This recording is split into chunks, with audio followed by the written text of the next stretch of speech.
What's up, fam? How are you? Man, I'm great, man. Let me get everybody in the room. Let everybody know that we are live on our Instagram, on our Facebook, and all that. We're gonna be talking about Yeah. this little baby and little Durk album. What was your first impression? I know I ask you that every week, but I know you're really high on little baby. What was your first impression of this album? He was my first impression, Mike. He's everything that I thought he was going to turn into a year ago when we talked about his album and I talked about him. I told you I was more excited to hear him a year from now, more seasoned, and it's what I thought it was, Mike. He's turning into a great rapper and he's rapping his ass off. And when I mean he's turning into a great rapper, I see somebody that pretty much now is walking into the booth that has the capability to rap about anything at the drop of a dime, and that's a mark of greatness, and do it well. You know, he's really relatable. I will say that. From what I heard on the project, I mean, I know we talked about it offline. I think that the productions gets kind of redundant, but I think we see that a lot with hip hop projects. Period. We're gonna talk about the new Lloyd Banks album as well. I saw somebody in our page on the page on According to Hip Hop that was saying that it was redundant. All the songs sound the same. But I felt like the Banks album, and we'll get to that in a second. I think the Banks album, he opened up a lot more than I've ever heard Lloyd Banks. He was talking about a lot of things on there. And I think that was more bar heavy and more about the rapping than the production itself. JJ Ryder, what's up, man? We got him in the room already. He said that the Lil Durk he got 3.5 out of 5, and the Lloyd Banks he has 4.5 out of 5. Whoa! Now, I'm not that high on the Lloyd Banks. I think the Lloyd Banks, from what I heard, was a 4. And Lloyd Banks is bringing the bars. I like the production. I could see somebody saying that the production, it's similar, but it's in a similar mood. But the features on there, Styles P was rapping his ass off of that. And Styles P came through with the verse. I love the Rock Marciano verse. I love the Freddie Gibbs feature that I told you wasn't even, credited. And I love the Benny the Butcher feature as well. I mean, but we'll get to Lloyd Banks' album. I know I said a lot real quick, but yes, as far as the Lil Durk and Lil Baby, Baby was very relatable. And like you said, he's rapping, in a really good zone right now for himself. He is. He's in a nice little zone. I told you, it feels like they felt very comfortable making this project together. You and I talked behind the scenes. Dirk from Chicago, Baby's down here in Atlanta, Mm-hmm. of course. So we were talking about just how that pairing came together, and we started doing all the label checking. We pulled up like 9 different labels. They're not connected any sort of way, like label wise. So this Right. appears to be a project built out of some sort of camaraderie, Right. mutual respect. Lil Baby sounds a step ahead of Dirk the MC, but I mean, I was expecting that. Right. I feel like the album. I feel like part of the reason why the tracks are redundant is, quite frankly, I mean, in 18 tracks, it's too long. You know what? That was Speaking my of first 18 tracks, I think that the Lloyd Banks was 18 tracks as well. People in the chat are having a lot to say about both projects. What is y'all favorite song from either of the projects? I know we've never really reviewed two projects at one time, but it's looking like, based on the chat, that's kind of how we're getting pulled in. William says it sounds like that Banks is dropping them bars. JJ Ryder said Banks needs Alchemist. Rich Moore said Banks used all unknown producers. JD says that Banks is 100. Q Newark said Banks' album is crazy. Yeah, I mean, getting a lot of favorable things when it comes to this Lloyd Banks album. This is his first album in a good, I want to say, nearly 10 years. And yeah, someone brought up what we were talking about. I see James Harden is an executive producer on the Lil Durk, and let's look at that. What are some of the standout songs in your opinion in this on this Lil Durk and Lil Baby album, The Voice of Heroes, The Voice of the Heroes? That's Excuse me. funny. That's funny that you say that, because that's what I'm doing right now, is pulling up the track list. I Mm-hmm. know "Hats Off" was a personal favorite of mine. Travis. There's not. That's what I mean. What would you say? "Hats Off"? And I said Travis. Travis is on that joint. Yeah. Travis, 2040 is next level. Chris from the Yardies hit me. He was loving 2040. He was loving Still Hood. I'm a fan of Still Hood as well. You want to know what, Mike? On How It Feels, they are both snapping on How It Feels. Lyrically, I feel like How It Feels might be the best song on the album, bar-wise. Mm-hmm. This album, unlike Banks' album, is kind of filled with people that you know, most notably probably Weezy and London. They've both done better work before, but they hit their mark with a couple of tracks. I think How It Feels is Weezy's tracks. That was my probably personal favorite to listen to from a bar perspective. It's just it's hit and miss. I think the 3.5 is appropriate rating for it. Rich Off Pain was my favorite song overall. Towards the end, Rich Off Pain. Mm-hmm. The Up the Side with Thug is kind of uneventful for me. I was kind of expecting more out of that. Mm-hmm. It's a solid project to me. It feels like something that's in preparation for Lil Baby's solo project, and if that's what the overall goal was, it was mission accomplished because I'm interested and excited to see what he's going to do next. I can agree with that, and I think when we spoke offline either last night or today, we kind of deduced that this is probably what this project is put in place for, to keep both of these guys out there, you know, namely Lil Baby, because Lil Baby is, you know, tearing up the charts right now. He had a huge year last year, and this is a way to keep his stuff out there without having to release a full Lil Baby project. And the Migos are coming out next week. Just on a QC note. So, Mike, I know, so we're just going to keep it all the way Atlanta for a minute, too. When I was listening to Lil Baby rap today, I was thinking to myself, and not on the same level as in my estimation, but super, super versatile like Tip, and I hope he's on the verge of having the type of moment that Tip had when he made King. I feel like that's what's coming next. Well, now that you mention that, and that's interesting you mentioned that, I do think Lil Baby is having a huge moment in the industry. Everybody is speaking his name. The chart that B-Dot put up, man, he had Lil Baby ranked as the number one hip-hop artist of 2021. I need to pull up that list as well, and that list kind of got Conway and Jim Jones going back and forth also, but you have a lot of people who are outside of the southern region, Fat Joe as well. These people are putting Lil Baby in their top 5. I mean, you heard The Game out there really putting Lil Baby up there really high, so it seems like that level of momentum that T.I. did have when he was going into King in the ATL movie, because at that point, it was no longer just an Atlanta thing. And I do think that, I'm not as high on Lil Baby as everybody else seems to be, but I do recognize a moment when the moment is happening. And the fact that he's playing everywhere, like anywhere you go in the city, is nothing but Lil Baby stuff. And you know what I'm saying? And any artist that you hear from in the industry, they are bigging him up, putting him high on different charts or on personal lists. I think somebody was even talking about the current Mount Rushmore having Lil Baby there. So yeah, his next full effort. I'm just telling you the way people are talking, but you're right. This is kind of like when T.I. was about to drop King. And so his next effort is going to be highly anticipated. I think it's going to be heavily filled with features, production, everything. You might even see a Timbaland or Swiss Beats pop up on that. No. That's what I'm saying. It's gonna be like a moment for an Atlanta artist, but it's gonna be like his coming out party. Even production wise, I expect to hear him on production from producers and mega producers who are not from Atlanta.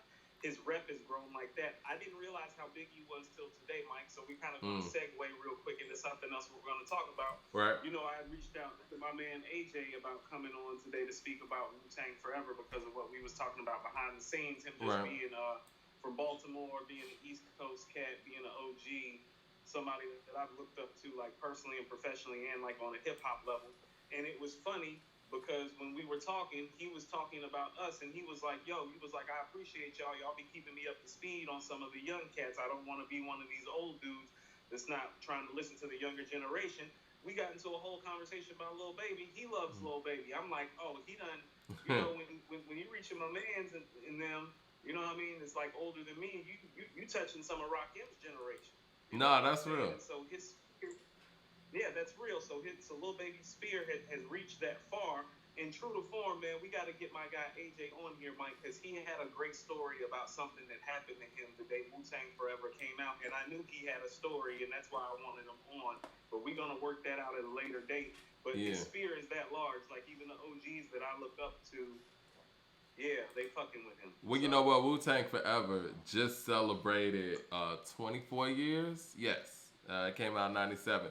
So Wu Tang Forever just turned 24 years old, and we figured that we must talk about Wu Tang Forever because there was an article in particular, and we were going to talk about Wu Tang Forever before I even saw this article.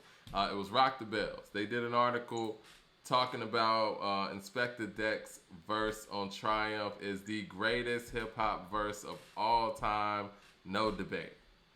Um, Again, I love the biotom. I'm sorry, abomatomically. Socrates' philosophies and hypotheses can't define. I'll be dropping these mockeries, lyrically perform armed robbery, fleeing with the lottery. Possibly they spot on me. Battle Scar Shogun. You know, it's a lot. You know, I love that verse. explosion with my pen hits. Tremendous. Ultraviolet shine. Blind forensic. Thank you. I inspect. Yeah. I inspect you to the future, see millennium. Killer Bees, gold, 50 gold, 60 platinum. And then that part after that is just, I mean, it's just rapid. But you know what? Shackling the masses with drastic rap tactics. Mm. Yeah. Yeah. But see, you know, I've talked about, and we've talked about verses like this before. And I've told you in this same camp, I think that Holocaust verse on Bobby Digital, if we're going to talk about rapidy rap verses, that is the best verse I've ever heard. And that's just me personally. I mean, when you talk, if you want to go into the whole bomb atomically rhymes, I'm sorry. That verse is slightly a step above, but I don't think that's what makes a verse the greatest verse ever in hip hop. Mike, I'm going to argue with you and push on you a little bit about that, and here's why. I think if you're talking lyrically, that verse from Inspector Deck is one of those what I like to call rare measuring stick lyrical verses that you get. And I think part of the reason why that verse kind of reigns so supreme even until today is that you really have been hard pressed to find epic lyrical verses like it that have come since it. It's kind of a relic in a sense to hear somebody rap that way on a lyrical level so well and at such a high level from beginning to end the way that he did.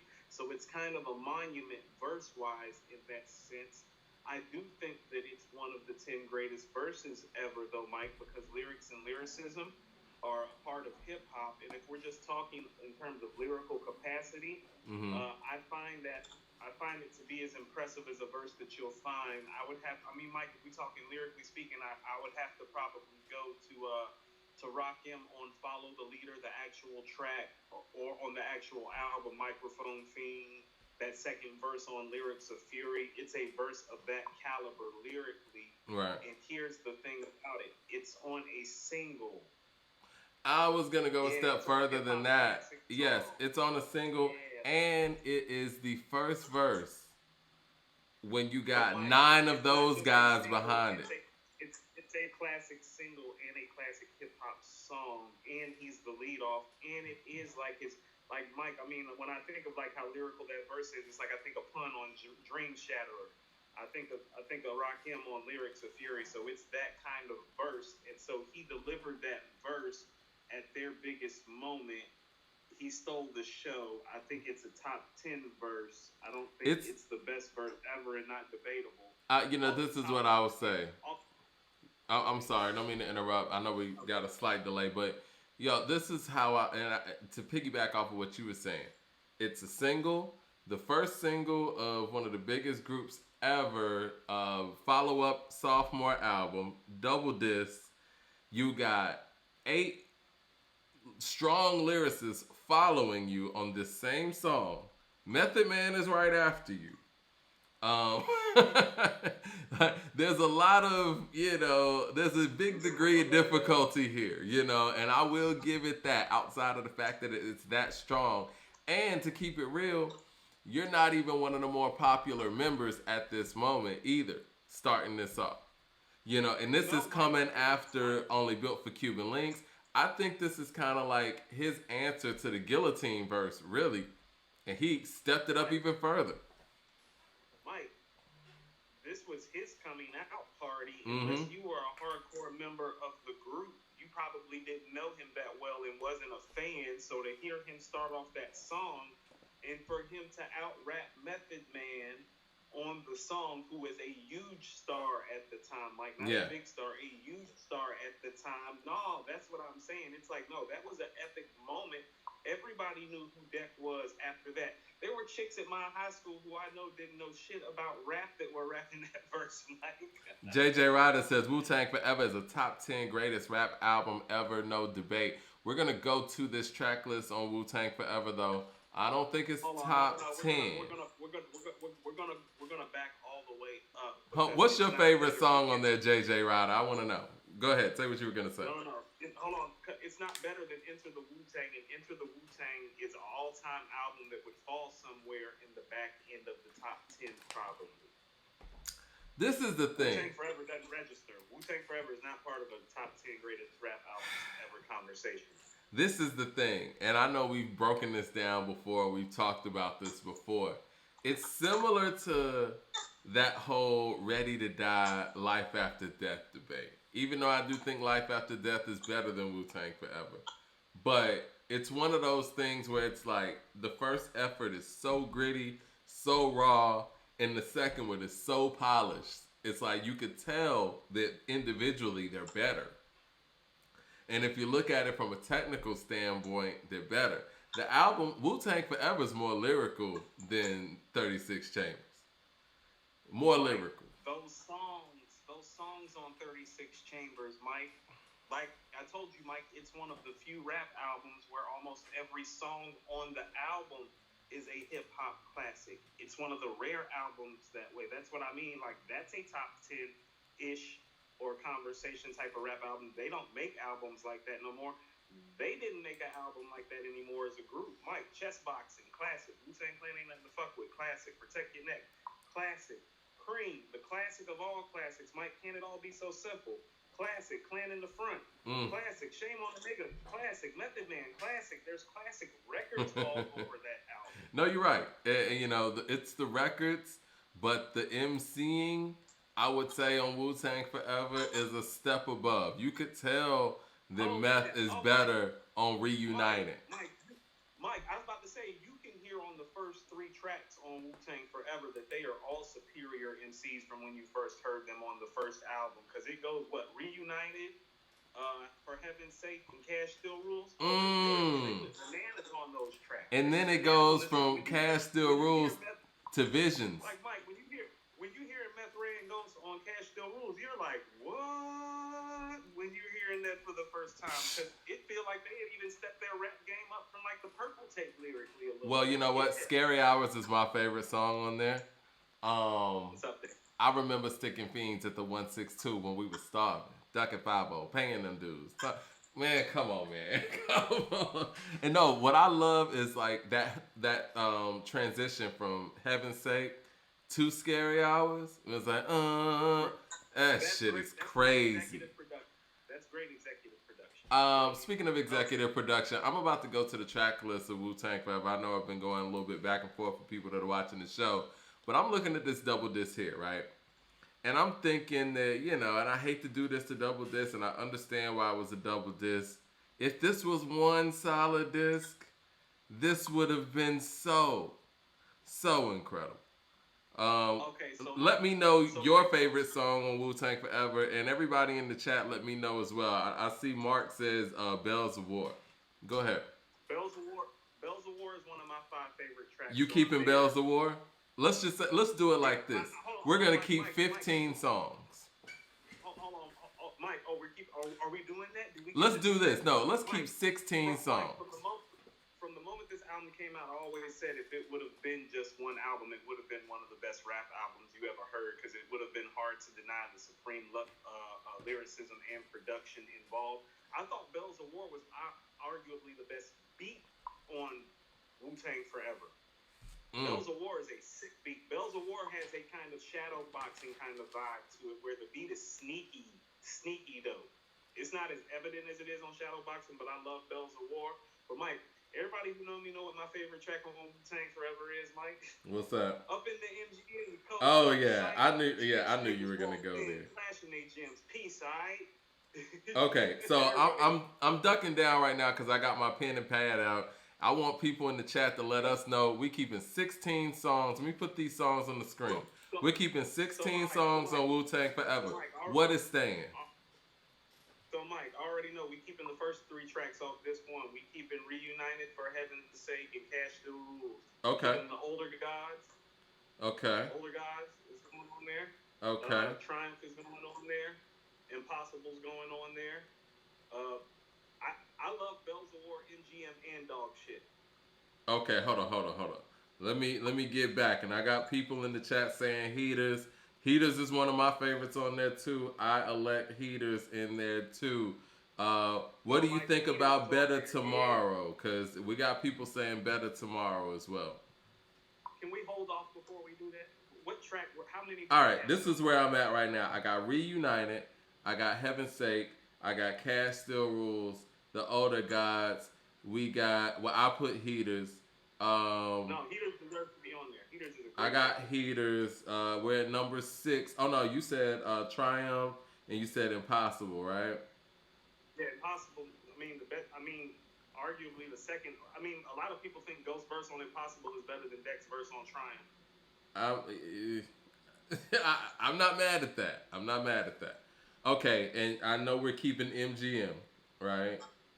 Oh, and yeah. you said dog shit. Dog shit is necessary. Yeah. And Mike, and then you got Duck Season and Hell's Wind Staff too. I like both of those records. I didn't love the beat, the Hell's Wind Staff, but lyrically they're bananas on there. Hold on. Duck Season was. Let's hold off on that real quick. Let me recap for the people in the room. Let me see if anybody in the room has anything different than what we have here. I see somebody saying Better Tomorrow. And Bells of War. What do you think? Yeah, I told you Bells of War needs to go on there. Bells of War. Okay, so we're at number 10. We'll hold off on Better Tomorrow right now. So if we're picking 16 songs to be on Wu-Tang Forever out of the full double disc, this is what we got right now. We got Reunited. We got Heaven's Sake. We got Cash Still Rules. We got The Older Gods. We got Heaters. We got Triumph, Impossible, MGM, Dog Shit, and Bells of War. Black Shampoo, Mike. Black Shampoo? You God's best track. Really? Yeah, You God's track. That's the best track you guys ever done, Mike. Black Shampoo? I gotta go back and listen. The You God track? Yeah, that's what it's called. Yeah. I'm sorry. I might be going Hell's Wind Staff before that. Okay. I'm with Duck Season, Hell's Wind Staff, and A Better Tomorrow before that, but I still think that album's going. I still think that would make the 16 though. I think. Oh, we ain't got It's Yours. I know you're not a big fan of It's Yours. I love It's Yours. That's fine. Whatever. Machine gun rap. For all my niggas in the back, stadium pack, line black and nigga flash that. See through yellow lines, rock a fly jersey in the summertime. Go ahead, I'm sorry. Like I said, song over after Ray's verse, Mike, but okay. No, you don't like the whole, you couldn't punch your way out of a wet paper bag with scissors in your hands. Mr. RZA. All right, Jock J says Black Shampoo is fire. You know what? If you give me It's Yours, I can give you Black Shampoo. Looks like we have a viable negotiation. Yeah, we have a compromise here. What was the other one that I was thinking about that we missed out on? A Better Tomorrow. I think we're going to end up putting, because we're at number 12 right now. A Better Tomorrow. We haven't put Hell's Wind Staff yet. As High as Wu-Tang Get. What do you think about As High as Wu-Tang Get? I love Jizz's verse. Too many songs, weak rhymes, mad long, make it brief, son, half short, twice strong. My cousin used to tell me that all the time when I was rapping. I don't know. I never loved that record, Mike. I thought it was a solid record. I think it was one of those records we loved it more because we didn't get a lot of dirty on the album. We didn't get a lot of dirty on the album. That's why dog shit is necessary. Mark Hempberg says y'all sleeping on the projects. I didn't love the projects, to be honest. I didn't love the city either. I thought it was uninspired. Uh, Like with Wu-Tang Clan, it's like they're usually inspirational or they're on some rap shit. That track is somewhere in the middle. I didn't love it. oh, you know what I love that we left off? Visions. What? Apocalypse Now. See, you love Mind it. over matter, next batter beat to cat. I feel about Visions the same way I feel about It's Yours. It's like after that first verse, the record really over for me. After Meth killed it, I was like, yeah, I'm good. Next. You're right. It's got a lot of people on it though. Inspector Deck did his thing on there too. Man, it's crazy, man. Once we get to 12 songs, it's starting to get kind of. That's what I mean about how it should have been condensed to one. It was like 27 songs. I was like, nah, cut that in half, and we got a classic. All right. So we're gonna leave. What? Like an undisputable classic. So we're leaving off High as Wu-Tang Get. You don't want Visions on there, huh? Mike, I mean, that's no, I don't. Okay. All right. I'd rather have what is it? The City. I'd rather have the City. You rather have the City on there? Jock J said Method Man's verse on the projects though. Method Man's verse on the projects is dope. Method Man, Deck, and Ghost are like killing this whole album. So it's like when you're like, oh, Meth had a dope verse, it's like, yeah, like every last one. Hey, the fans are saying the projects. I guess we got to put the projects on here. Hey, Mike, no, hold on. We ain't got Duck Season on there yet. No, we don't have Duck Season on there yet. And RZA, no, Duck Season. Mike, Duck Season? Duck Season's better than all those records we just named anyway. All right, so Duck Season. Let me review. Excuse me. We got Reunited, Heaven's Sake, Cash Still Rules, Older Gods, Heaters, Triumph, Hey, Mike, Impossible, MGM, Dog Shit, Bells of War, It's Yours, Black Shampoo, The Projects, and Duck Season. 14. I remember Duck Season and Bells of War making Fat Tape in the Source. Like those were like the album banger joints. I love when the Source did that. Shout out to the Source, man. Good shit. Fat Tape was the best. The Fat Tape is what I used to check for. It's like I don't want to hear no single. Right. I'm stuck with If I Rule the World. Right. Silent Murder and Take It in Blood. I was gonna say I want to hear Silent Murder. I don't want to hear If I Ruled the World, man. Right. I was thinking of which, Mike, you want to know what else made the Fat Tape? Nas Is Coming. Nas Is Coming is trash, and there's nothing that can convince me otherwise. I'm sorry. Nas Is Coming is trash.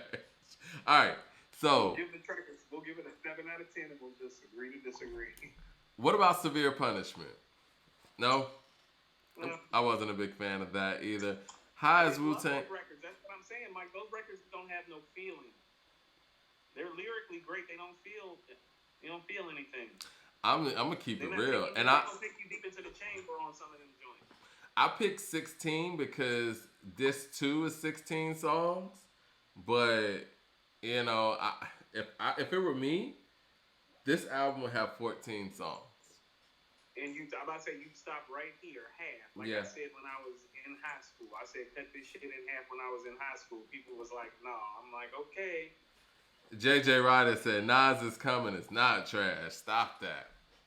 All right, I'll go listen again. I'm sitting here looking at this track list again. Through the cracked window, I spot the fake red dot his face like a Hindu. Snatch the symbol, tied his hands to, make examples, substantial amounts you owe to the fam, crew, firm affiliation, paper chasing, chips glossy, rich Pablo Escobano, sophisticado, blazing hollows like Sados. Okay, all right, listen. It's not you won't see. Niggas who swear to being real, but imposters. The Hopper, Nas play kills. It's not. Okay, no, Mike, you guys just no. Like what I was gonna say was, it's not you won't see me tonight or you owe me trash. I mean, obviously it's Nas on It Was Written. He's snapping. It's just, it's underwhelming. You know, when you got Dr. Dre and you got Nas coming together for the first time. This is the first time the super producer from the West Coast and the super MC from the East Coast come together.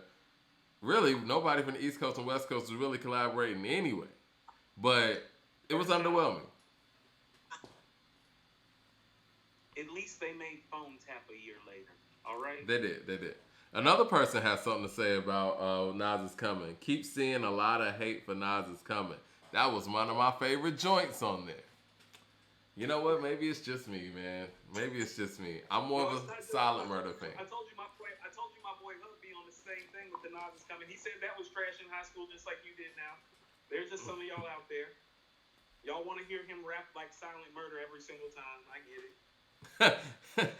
JJ Ryder says, You're not seeing me tonight with Aaliyah. I'm not seeing you tonight with Aaliyah. It's trash too? Nah. Okay. Well. No, that's trash. That's trash. What about Dr. Knockboot? Dr. Knockboot's trash, right? That's mid-level. That's a mid-level exception, man. That's a mid-level exception. Dr. Knockboot. You know why Dr. Knockboot is trash? Because it's supposed to be the 10 crack commandments, but done on some gigolo shit. I don't like Dr. Knockboot. Sorry. I'm ambivalent about Dr. Knockboot, but I don't want to keep talking about failed Nas tracks. Even JJ Ryder agrees with that one. He said, "Now that's trash." There you go. Finally. You want to know what, Mike? I have to be honest with you, Mike. I can't even remember the last time I listened to Dr. Knockboot. I couldn't tell you the words, and I can't say that about too many Nas songs. So I think I am, man. It was kind of like Nas's Volume 2. I'm sorry, not Volume 2. Volume 1. It was a lot of misses, but the ones where he connected were great. It's like he was like Mark McGuire. It was like a home run or it was nothing on that album. It was like either the track was like literally getting hit 500-600 feet, or you were like, "Fuck is the guy doing?" Ric Flair, he also confirms that Dr. Knockboot is trash. All right, let's get back to Wu-Tang. Let's get back to Wu-Tang forever. My boy, I'm about to say, my boy AJ just chimed in. He said, "Cash Still Rules." Cash Still Rules is my favorite song on there. Right, so y'all agree. Yeah, listen. Y'all need to know. I think that, to keep it real, and I know we're kind of stretching it out here now at duck season. I really feel like this double disc should have really been 12 songs. It would have been 12 incredible songs. Mike, they could have done 13 tracks, just like they did on Enter the Wu-Tang, and it would have been considered to be a comparable project, because when you go look at those songs that we just named, it's not a better feel than those songs, but they're polished enough and they're dope enough, and some of those songs are great enough that it's a fair conversation. Like, you got stuff on Wu-Tang Forever that you don't have on Enter the Wu-Tang, like the MGM. It's like, oh, Ray and Ghost wasn't going back and forth like that on Enter the Wu-Tang. You feel me? Right. They're better. Things are different. I want to go to the chat real quick because we've kind of picked up a conversation, a sub-conversation here. Mark Kempberg wants to know, which is better, Uchiwali or Dr. Knockboot? I'm rolling with Uchiwali. Ric Flair says, what about Big Things, the Jigga Wet ripoff? First of all, we're going to stop talking about all the Nas traps that's been stepped on, okay? Like, you know what? Y'all got a lot of nerve. Yeah, but... No, Mike, don't make me start pulling out some of Jay's suspect tracks. Jay got hella suspect tracks. No. You want to know what Jay's worst track is, or one of his worst tracks, in my opinion? It was on Kingdom Come. He got a lot of bad ones on that one, but the one with Beyonce, that Hollywood song. The majority of the tracks on Kingdom Come are bad. What are you talking about? There's only like 2 or 3 good songs. No, that Hollywood song with Beyonce. That song's terrible. That song is terrible. I still think Holy Grail is his worst album, in my opinion. Like, Holy Grail is worse than Kingdom Come. No, it's not. It is. No. I put that on everything. Like, Kingdom Come's better than Holy Grail. I can't listen to Holy Grail. Holy Grail doesn't have any highlights. That Tom Ford shit is corny. The best song on there was the song with Rick Ross, and that's Rick Ross's song. Really? Mike. At least Kingdom Come has Kingdom Come, and at least Kingdom Come has Lost Ones. Ain't no redeeming stuff on Holy Grail. I'm sorry. I'm gonna go back and listen to Holy Grail, even though I don't want to. Even though I don't want hated to. the song with Justin Timberlake. You might have a point, Mike. I don't want to argue about Trash J albums or Trash Nas songs in this segment any longer. But yeah, I mean, I think even that song with Justin Timberlake, man, I never liked that song. I never liked that. Well, I liked it when I first heard it, but after I heard it like a second time, that Picasso Baby song, that shit was corny. And that was one of the better songs on there. He's spitting on Picasso Baby though. Yeah. I want a Picasso, not a Picasa, Emi Casa, or something like that. Anyway, I'm sorry. We love you, Jay. You're one of the best, man. I know you're listening. But anyway, Little Ghetto Boys with Capadonna. No? Ooh, Mike, I'm cool with Little Ghetto Boys being on there. I thought Mm-hmm. Okay. Yeah. All right, Little Ghetto Boys, and it looks like we're going to end up with the songs that are left. Let me just say this. Let me say the songs that are left, because we got one more song left. The songs that are left that we haven't chosen yet to be on here would be Visions, As High as Wu-Tang Gets, Severe Punishment, Maria. I love Maria, actually. Might be Maria. It might be Maria. I love the dirty, Yeah, it's Durk. Yeah. Maria, A Better Tomorrow. We don't have that on here. You gotta put A Better Tomorrow on there. It would be A Better Tomorrow. Okay. Well, you know what? I want to take off one of these songs for Maria. I'm sorry. A Better Tomorrow. Let's see if there's anything else we're missing. So we got Triumph, Little Ghetto Boys on Deadly Medley. The fans voted the project, so that's on there. The City is not on there. Huh? They did what? They voted the projects on? Yeah, the fans wanted the projects. Okay, fans should be ashamed of themselves. I think Maria's better than the projects, personally. Might have. It is. Duck Season, we got that on there. Hell's Wind Staff is not on there. I would put Hell's Wind Staff on that. That's on the top half of that album. Well, something's got to go then. Okay. Black Shampoo? No? Probably, since apparently our fans think the project deserves to be on here. Well, I was going to put Maria on for projects. Please do something about All right, that. Maria and Black Shampoo. We're going to put Hell's Wind Staff. And we're closing it out with A Better Tomorrow. Yeah. I think that's a pretty good lineup. No, Mike, I'm glad you brought that up. Track listing and song sequencing would really matter. Right, of course. Right. So this is what we have. This is what we have. I mean, I would start with Reunited and end with A Better Tomorrow and find the mix somewhere in between. Cash Still Rules need to go somewhere in the front. Well, we kept the first three songs. So Cash Still Rules is still number 3. I would shake them up because you got to move Triumph up. So for heaven's sake, I would actually keep the track. I would keep Reunited, and then I would go to Triumph, and then Scary Hours. Whoo, that is heat. That is heat. So yeah, all right. Let's just say, I wanna do that right now. And I would, Mike, and you want to know what the other second best lead-in on Wu-Tang Forever is? The lead-in from Bells of War into the MGM. The way the Bells of War beat breaks down and then goes into the MGM. I'm gonna make a playlist. I'm gonna make a playlist with these songs, these 16, and just listen to it in that way. Yeah, but if Wu-Tang Forever was one disc, this is what we got. 16 songs. If y'all still on live with us, we got Reunited coming up to start it off, right? Then you got Triumph. Then you got Scary Hours, The Older Gods, Heaters, Heaven's Sake, Impossible, MGM, Dog Shit, Bells of War, It's Yours, Hell's Wind Staff, Maria, Duck Season, Little Ghetto Boy, A Better Tomorrow. Now, of course, we would shake up some stuff in there, sequencing wise, Hey, but Mike, those are the 16. Mike, Hmm. I'm gonna tell you what. The way they started out, both of the albums was pretty epic. I would go to Impossible right after Scary Hours.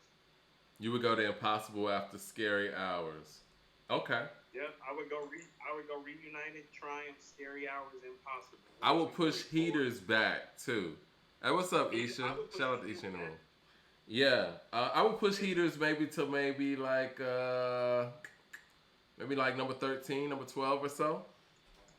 I would put it right before A Better Tomorrow. Yeah, it's an ending type of track. Mike, I thought the best song sequence on Wu Tang Forever were tracks 8, 9, and 10. On disc 2, which is Bells of War, the MGM, and Dog Shit. I would keep those songs in that order. In that order? That was a flawless execution. Yeah, I thought that was flawless when they did that. For the people that are just coming in the Originally. room, what we're doing right now is we're actually making Wu Tang Forever, which was a double disc, one single album, and making it 16 tracks to kind of trim the fat because, hate to say it, there was a lot of stuff on that album that, was really dope. I think it's one of the more lyrical albums in hip hop history, but I just think it had too many songs. But I feel like that about most double discs. But this is what we got. These are the 16 songs we got. Once again, Reunited, Triumph, Cash Still Rules, Scary Hours, The Older Gods, Heaters, Heaven's Sake, Impossible, MGM, Dog Shit, Bells of War, It's Yours, Hell's Wind Staff, Maria, Duck Season, Little Ghetto Boy, A Better Tomorrow. That is a fire album right there. Yeah. That's Mike, where does Wu Tang Forever rank in terms of like double disc albums? Like, I don't think anybody thinks it's better than All Eyes on Me or Life After Death, do they? I don't think people do. Off the top of my head, I think it's number 3. Right. Double discs are tough, man. So I would say this to say, for them to be the most talented crew hip hop has ever seen, them being in third place at anything just isn't going to do. And that was always my qualm about this album. Especially the fact they got 10 members, When you got 10 members, technically 9, but Capadonna was on whatever he wanted to be on. So when you got 10 members to work with... Go ahead. Go ahead. No, I was just going to say, when you got 10 members to work with, a double disc doesn't seem as tall of a task as it would be for an individual, Yeah. So... But, they just, too much is given, And honestly, that was one of my beefs with the W, too. And I liked the W. I liked a few songs on there.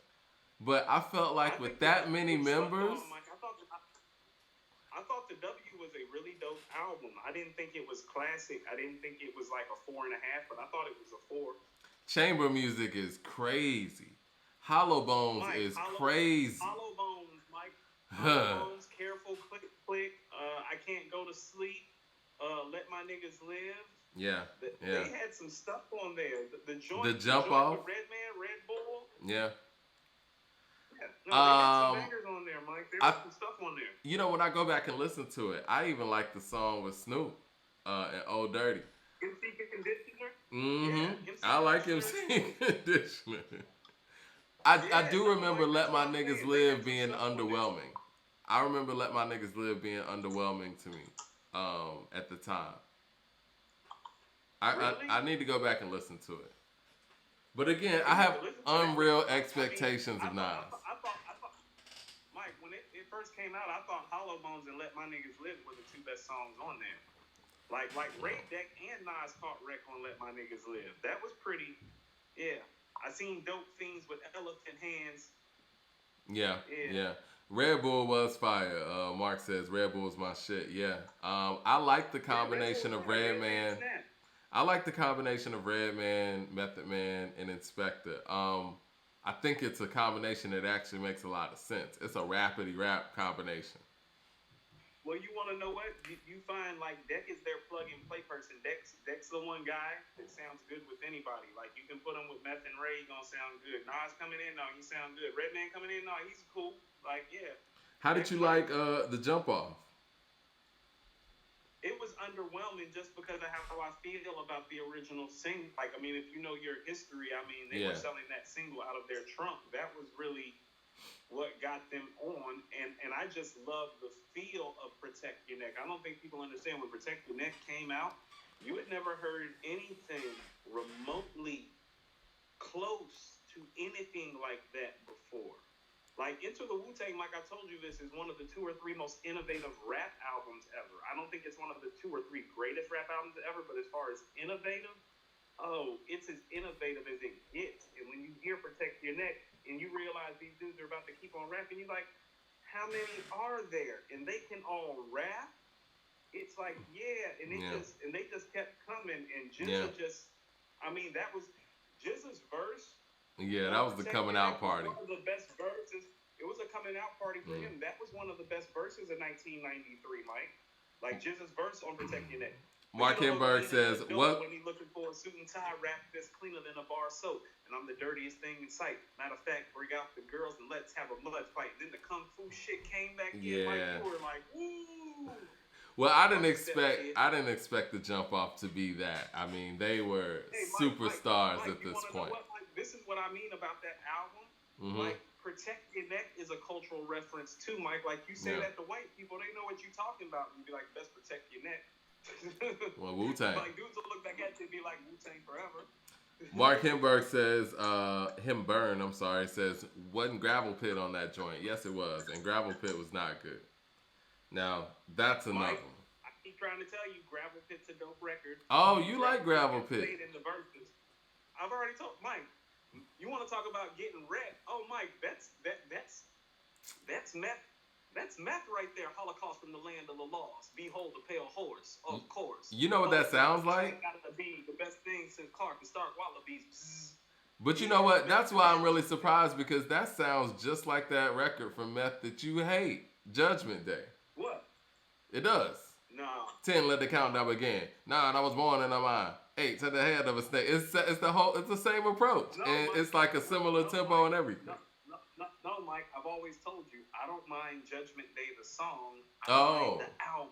Gotcha. Okay. Well, that makes sense. That's why when we had the conversation, you brought up Judgment Day, and I was like, the album, and you were like, no, the record. I was like, okay. I like the record. Now, I do like the Judgment Day record, but the album... No, the Judgment Day record is dope. I think the album suffers from a lot of sequencing, too, because I think there were some really bright spots on Judgment Day. Dangerous Grounds being one of them. Torture being one of them.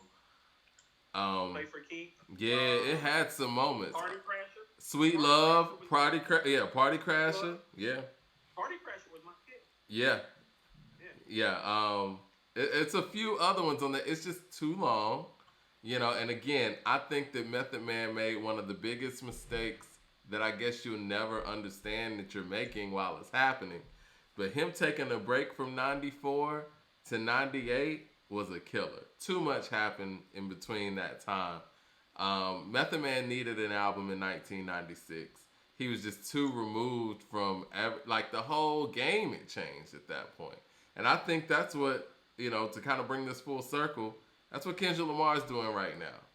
This break, it's not going to help him in no way, shape, or form. It's not. This is a whole different game he's stepping into from 2017. Gosh, man, 2017, bro. You know how long ago that was? That's a long time, man, in hip-hop years, especially right now. People are dropping 2-3 albums a year. But yeah. You don't think he got it in him? I think even if he comes with an impressive effort, it's going to be you know what I mean? Like, the space alone. What it tells me is he's recording stuff and it's not good. That's what it's telling. I don't know if it's that, Mike. Who's ever taken a break this long in hip hop, in their prime, and when they actually resurface, you're like, you know what, that was worth it.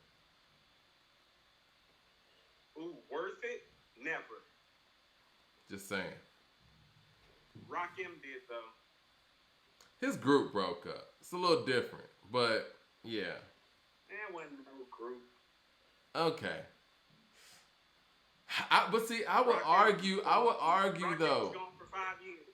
No, Rakim was gone for 5 years, and it's like I told you, Mike, when he came back in 1997, and you heard him on "It's Been a Long Time," and the saga begins, it gave you credence to believe that he was still the greatest MC of all time. But you know why this is different? You know why this is different though, Coop? Because he was coming. Kendrick's not Rakim, yeah. Well, that too, but I was gonna say Rakim was coming off of a lackluster effort as well.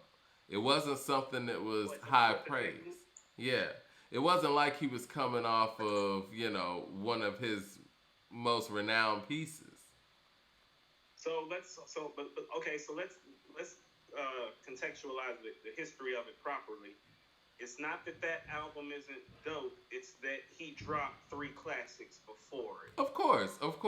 No, I'm not tripping on that. I'm just saying, right. Damn is viewed very different than Don't Sweat the Technique. It just is. No. Absolutely. But what I'm saying is that, that's the closest comparison that I can think of is that 5-year gap where the God was gone. Yeah, man. We're in 2021. Yeah, man. This is a 4-year break? Mm-hmm.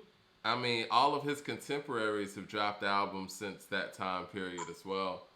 I just think that Kendrick's not going to be able to follow it up. I hope I'm wrong. And everybody keeps putting these nuggets out there like something's coming or whatever. I truly believe that he's recording stuff that's just not good enough. I think that's where we're at right now. And I think that, I'm just saying. Gary Cooper says, heard about y'all. Much love. Keep grinding. That's what's up. Appreciate that. But yes, we were talking about, we're off of the Wu-Tang forever. Let's talk about this Conway and Jim Jones thing, man.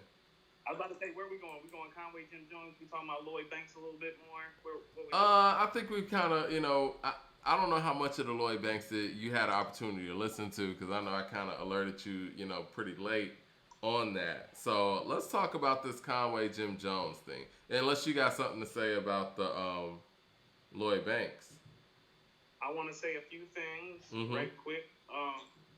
One, he sounds as great as he's ever sounded, Mike.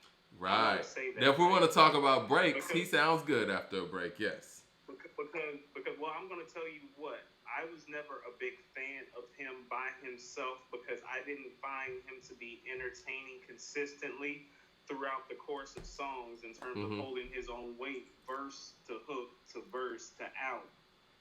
He's doing that on this album from what I've heard. I gave the first half of the album a sincere listen due to time constraints. I skimmed through the last half, but I was super impressed, Mike. I like it. It's looking like a really solid 4. The guest appearances, and I'm funny about that. When the guest appearances sometimes are better than the artist, I'm kind of like hesitant. But he's kind of right there with his guest appearances. I was gonna say. Yeah. No, he's right there with Styles. He's right there with Benny and Freddie. Mike, if people don't know who Ransom is, Ransom's crazy. Ransom is spitting, man. That kind of brings. He made our top 20 verses last year for that verse on the Flea Lord joint in our yearbook, Mike. When I heard this verse, I was like, yo, he just did it again. I'm like, he nasty. Well, the fact that these are the people that Lloyd Banks has featured on his album lets you know that he's in the craft. You know what I'm saying? Like, he didn't just pick who's hot. He picked who's spitting. Mike, I'm about to say, and your guy, like, you're a bigger Rock Marciano fan than I got. Rock Marciano snapped on there. He went crazy, man. I love Rock Marciano. I listened to that song like twice. Like, I'm not always the biggest fan of his delivery, but when he does it like that, Mike, I'm a big fan. He killed it. It's so smooth, man. But yeah, he was talking about that whole Griselda thing that he got started, and he's right. He's right. No, He's he's right. right. He the one that really Yeah. got it, put a battery in everybody back for his Mm-hmm. generation about it. He deserves some flowers for it. My only quibble with the album, from what I heard, is that I think the song sequencing on this album could have been better. Some of those tracks in the middle that I started liking, that I enjoyed, it's him, and I'm like, well, you have enough features that your executive producer and engineer should have talked about breaking this up more so that we feel your whole vibe. He's talking about a lot of things that grown men that I'm seeing in hip hop are talking about. It's some spiritual context in a lot of these songs. I liked it. The overall tone of the album, and I like it. It's got a grown man but still hip hop street oriented feel. So those were my brief takeaways from what I was able to listen to. Well, you know what, and I totally agree with that. I think that he could have broken up some of the feature, because the Freddie Gibbs feature is back to back with the Rock Marciano, which is back to back with the Benny, and he got them all kind of like, you know, jumbled up. And with as many songs that he has on there, yeah, I would have liked to have seen that spaced out a little bit more. Like that Rock Marciano track, I would have liked to see him push that back to give the back end of the album a little more weight. Yeah. Let's talk about this list real quick. The B Dot put out.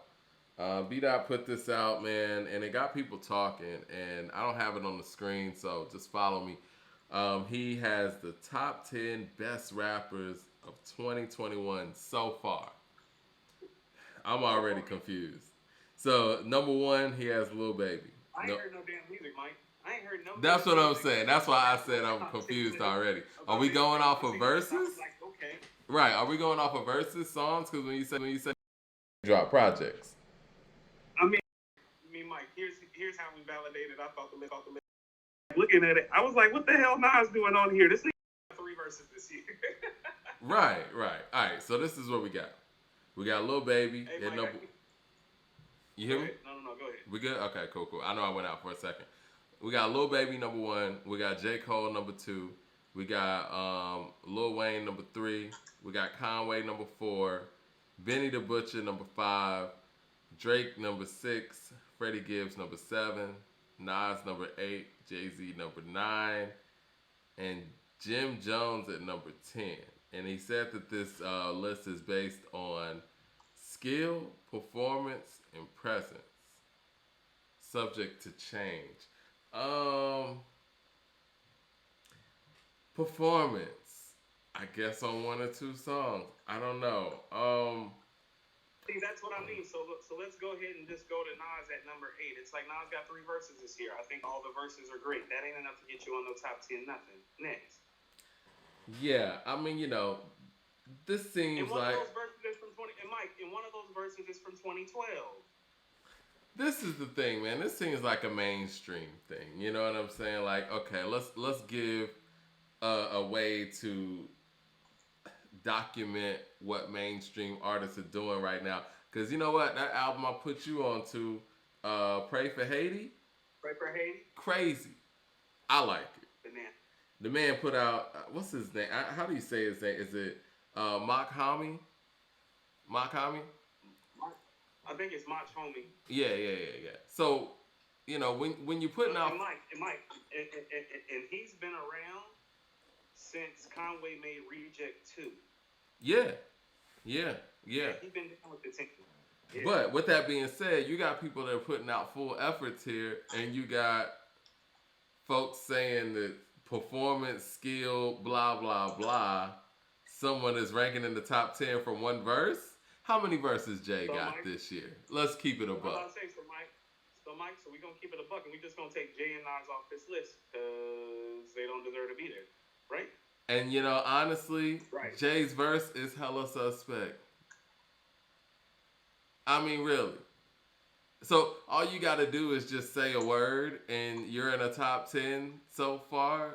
Come on, man. Anyway, that's a whole nother subject. So anyway, Jim Jones goes out there and was like, I didn't make the list, but tell B. Dot the list is cute. I'm going to start chopping this list down 1 by 1. Matter of fact, put me in the booth with any one of these artists and let's do it live and see who's left standing. That's how we really settle this shit, like the Westerns, shooting in the booth. Making music is fun till you got to go head to head. I love competition. Anybody want to rump me, knows besides the competition, we can make serious bag turn into NFT. And everybody walking away, blah, blah, blah, with the bag. Floyd Mayweather fight. All right, listen. Conway responds and was like, listen, I see a lot of rappers mad about this list and making posts and issuing challenges. Listen, the machine don't duck no wreck. Just at me or DM me and say you want smoke and you can get it handled quick and clear. Chris from the Wire voice. And that goes for anybody. I'm telling you, look, based on what I'm seeing on this list, and we've talked about this, and we've talked about the year that Conway had last year, and the album that he put out this year. There's nobody on this list that is currently out rapping Conway the Machine. And that goes for J. Cole. That goes for Lil Wayne. Definitely Lil Baby. And the Baby too. He not even on this list, but him too. Benny's my guy, but Conway's rapping at a higher level than Benny right now. Conway would rap circles around Drake.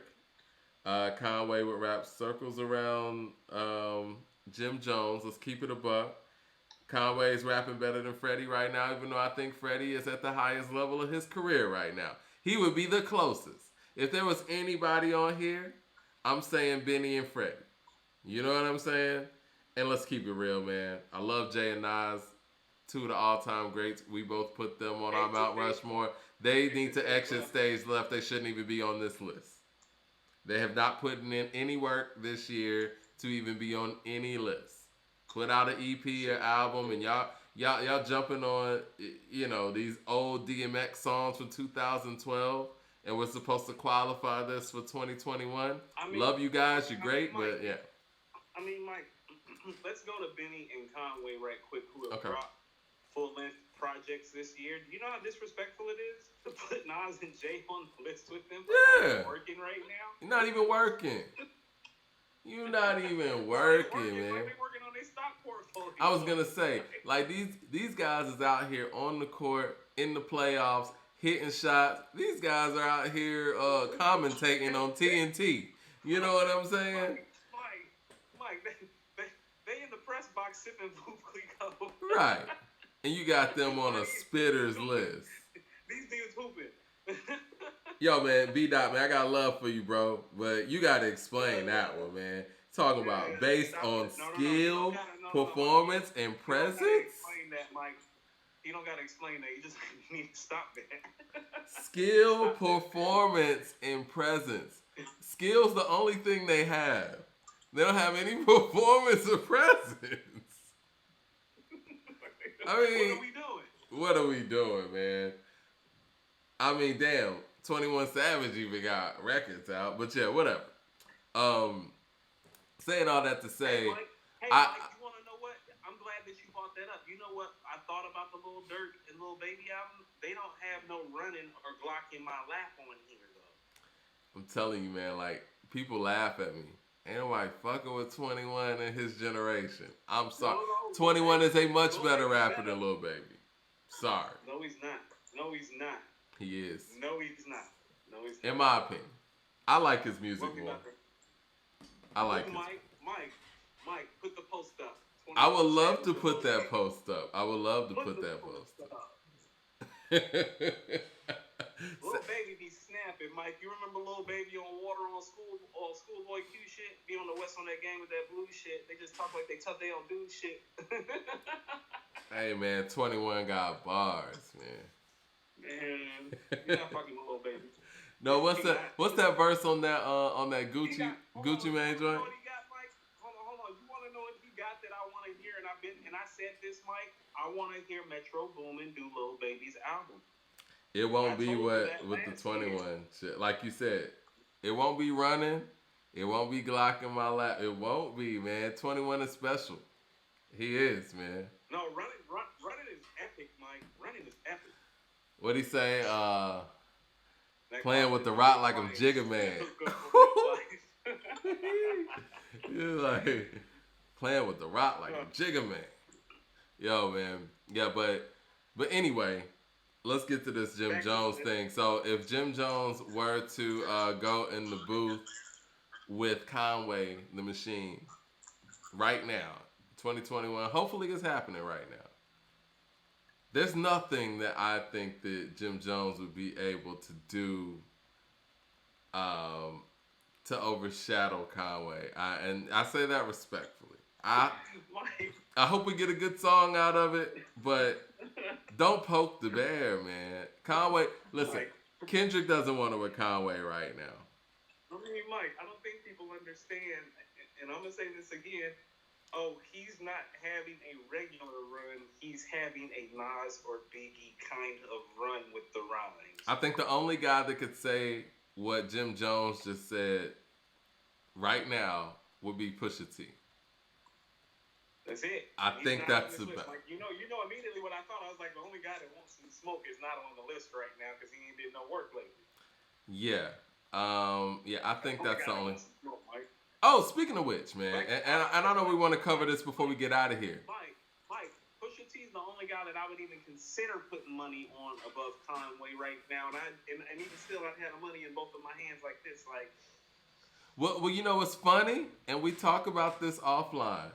And I asked you to listen to this song that came out last week, and this guy's supposed to be one of the greats, and he put out a verse. Niggas ain't even got Eminem on the list. So where are we going with it? You want my take on the verse? I want your take on the Eminem remix of. Damn. The song. Yeah, what's the name of the song? I'm tripping. With the Jack Harlow? Yeah, what's the name of it? I'm tripping. I don't want to just disregard the song. And, I want to ask people in the chat if they heard Killer. Killer, that's the name of it. The Killer remix. What was your first impression on that record, the remix of that? I wasn't too impressed. You can keep it. Okay. All right. So. Yeah. Like, it was just, it's kind of what you said it was. I don't want you to go on one of your legendary trolling Eminem rants right now, but, Mike did. He's relying on, like you said, that technical, super lyrical, miracle, double time, rhyme, bar, out rapping, like putting double amount of your words and space into something as the person that you're rapping next to make it seem like you're out rapping them, but content-wise, really not measuring up. And so let's talk about that right quick. Okay. Let's go back to Deck's verse on Triumph. Eminem's not doing that. And so this is what I mean. If you're going to be super lyrical, give it context. So let's go to Deck's verse. Mm-hmm. I bomb atomically. Socrates' philosophies and high prophecies can't define how I be dropping these mockeries. Lyrically performed armed robbery. He's given the dope lyricism, context, and metaphor, something that you can bounce it off of. And so that's what M's not doing. That's why I'm telling you, that's why that Deck verse is so epic. You find somebody like Eminem doing that repeatedly, but not to the same effect or results because it's missing that context. Well, let me ask you this, and I think that's a very, very great breakdown. I think that's a very great example to use as a verse that is actually breaking down context with the lyrical mastery.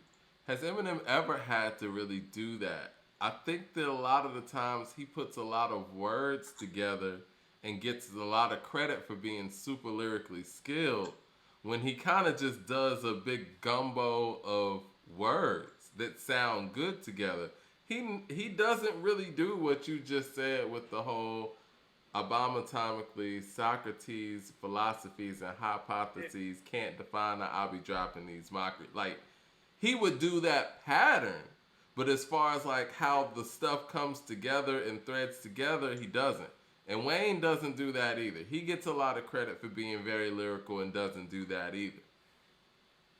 I would kind of group them both the same way to the fact, and that's what I mean, not to take away anything from their lyricism, but I don't consider them to be Black Thought or I don't either. Or Nas or Rakim, and that's what I mean because those. Okay, so let's go to Deck again because I've been listening to Moment of Truth by Gangstar. That's one of my favorite rap albums ever. I think it's one of the best rap albums ever made. I agree. Me too. What he said what? I leave scientists mentally scarred. Triple extra large. Mm. Wild like rock stars who smash guitars. Context to the lyrical supreme capability, Mike. Context. You know? Mm-hmm. That's part of what I'm talking about. So M's missing that. Thought does that frequently, Mike. Making of a murderer, like Thought's whole verse in Making of a Murderer is a class of how to metaphorically distribute your lyrical style. Like when he's saying stuff, I'm an ocean without a coast, going back to Cali, nigga. He's contextualizing his greatness in something that you can understand. I think those are You things can't that understand what M's contextualizing. What is he contextualizing? What is he trying to describe? What picture is he painting for you? That's where he's falling short. There's no imagery to it. It's just words. and I think that those type of things to have in your writing is what gives it meat and what allows it to age very well. And I think that's part of the reasons why Eminem's bars and songs haven't really aged that well, in the lexicon of hip hop. And I think that's why, to be perfectly honest, time I think time has put Eminem's career in context. Because again, people aren't just rushing the floor when they hear that a new Eminem song's coming out, or if a new Eminem album is coming out, like they do So, the like other people who are in that echelon. I want to try to contextualize something for you, and I'm not comparing to him, but I do think he does some things that this guy does, and I'm going to bring up one of my personal favorites and somebody who's inspired some of the greatest MCs of all time. What I hear from him is he does a lot of the things on the mic that Cool G Rap does, Mike. I figured that's where you're going. Yeah. I am going to G Rap. And when I talk about G Rap, I want people to understand this because it belongs in this category too. Oh, Cool G Rap can flip words better than Nas, better than Big, better than Pac, better than Jay, like in terms of the actual flipping of the word from bar to bar. But where Cool G Rap wins is Mike, he got that style, he got that street shit that's verifiable to go with it. He got Definitely. that context, Yeah. Mike. He got the street context down. His street context is what most of the 90s East Coast MCs base their rhetoric on. Mobb Deep, Nas, Big J. They'll tell you G-Rap's the guy. And that's what I'm talking about M's missing. M used to tell stories like Stan, Kim. That was kind of his pocket to display that. Cool G Raps was the streets. Streets don't never die in hip hop. Mike Cool G Rap can rap forever and it be relevant and sound dope when he's spitting it out. He got the streets to talk about. M doesn't have anything to talk about really per se, and that's why it's just becoming, oh well, he's nice, he's got skills. There's nothing else to go with it. Yeah. Because we were talking about this the other day, and I said I was gonna go listen to the Marshall Mathers LP and give it another listen, and I did. And what did you think? Just to see how things aged, the songs that I liked, I would say, obviously Stan's a good song, right? It's a great song. You don't think Stan's great? You know what? It is. It's a well written song. It's dope. Stan's a dope song. Yeah. I liked Remember Me. And my favorite song on there, just looking back, I thought Who Knew was trash. Okay. The Way I Am is cool, and it's I listen to The Way I Am. That's my favorite Eminem song, Mike. That and Rabbit Run.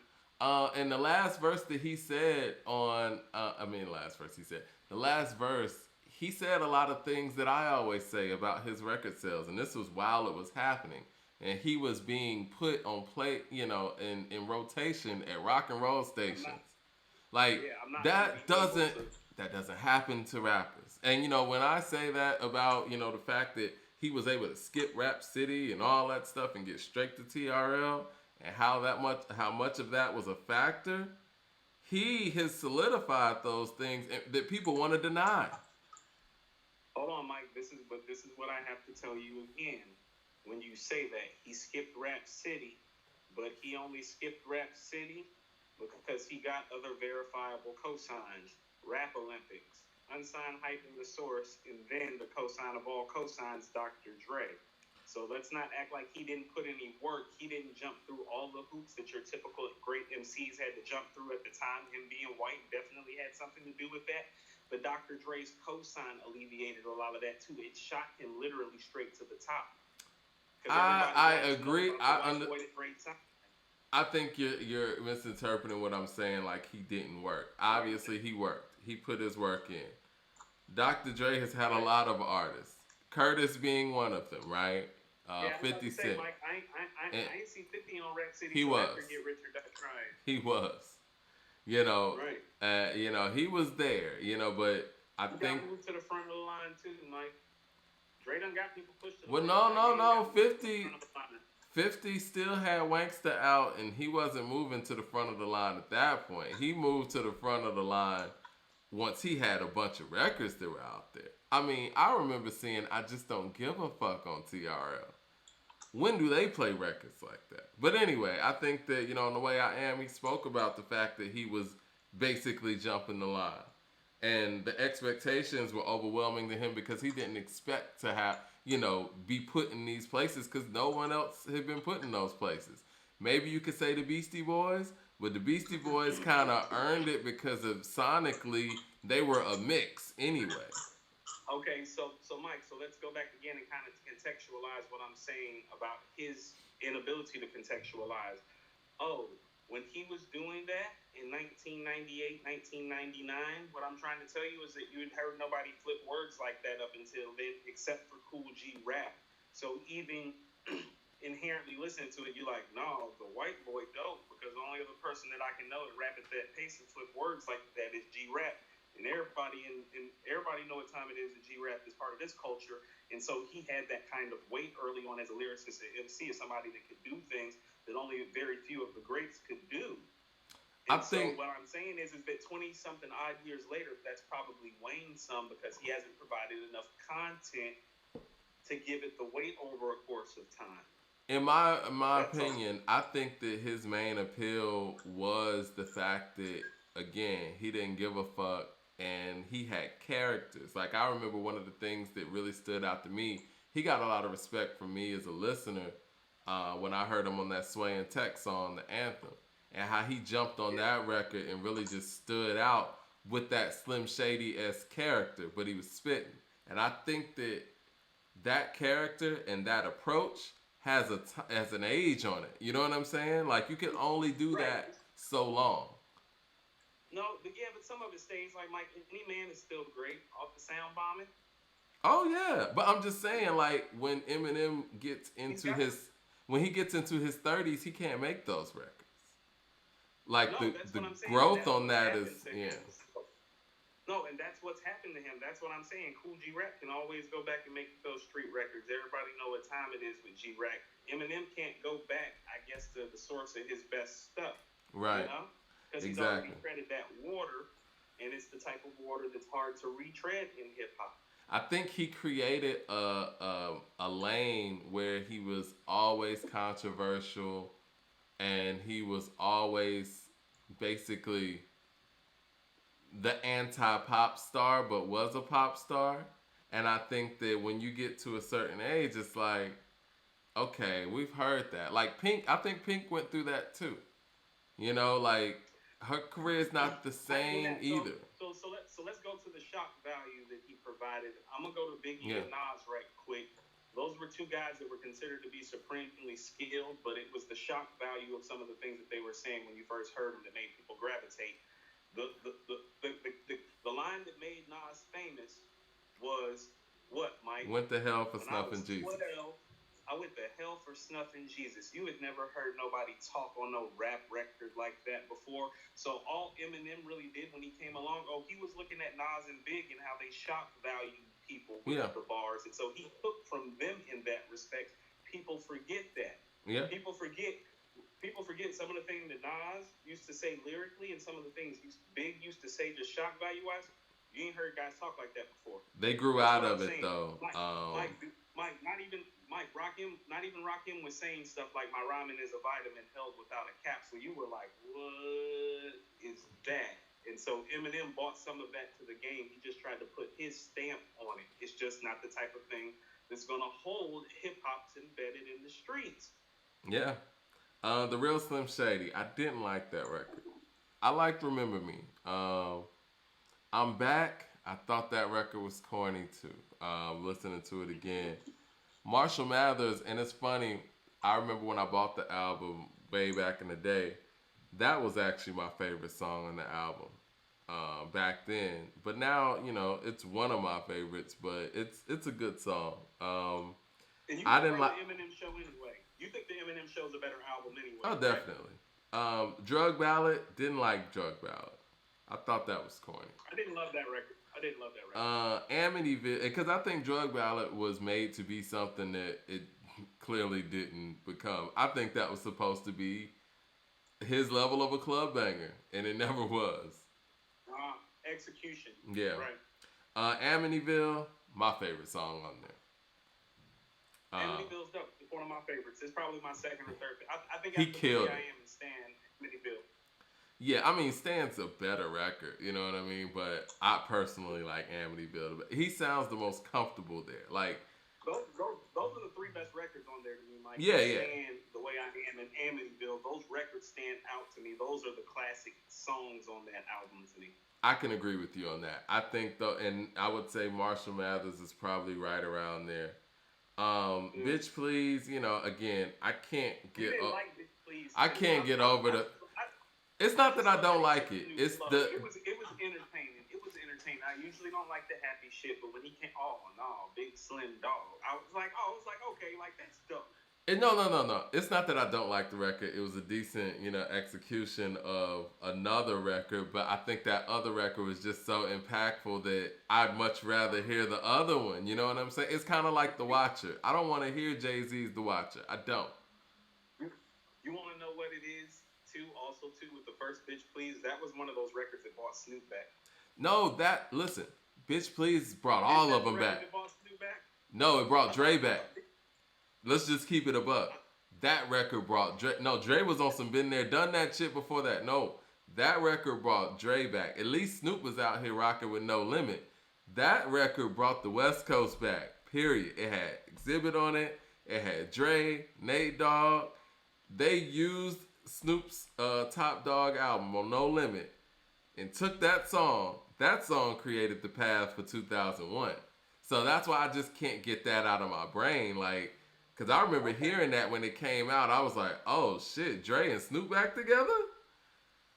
No, Mike, you want to know what? That's valid. That was very important for both of them. But when you say that, it was more important for Dre than Snoop because I think people don't understand that Snoop is the first big-time free agent in hip-hop. Yeah. So just the fact that he went to No Limit was a big deal, and you were always checking, like, how's that going to work? Snoop was still navigating. Snoop was still navigating through the game. He's a personality, you know what I mean? Like, Snoop has survived putting out whack albums, you know what I mean? So much. But you want to know what, Mike? I feel like in that time at No Limit, Snoop became the songwriter that we saw in the 2000s and the businessman that we saw. That happened at No Limit, not at Death Row. Only thing he did at Death Row was Doggy Style and The Chronic. You know what I'm saying? Right. The businessman, the songwriter happened at No Limit. But what I'm saying is, for their career, Dre needed a musical redemption because I know he tries to act like that Aftermath album didn't happen. That shit happened. Like, Snoop could survive making not so great albums. He's done it.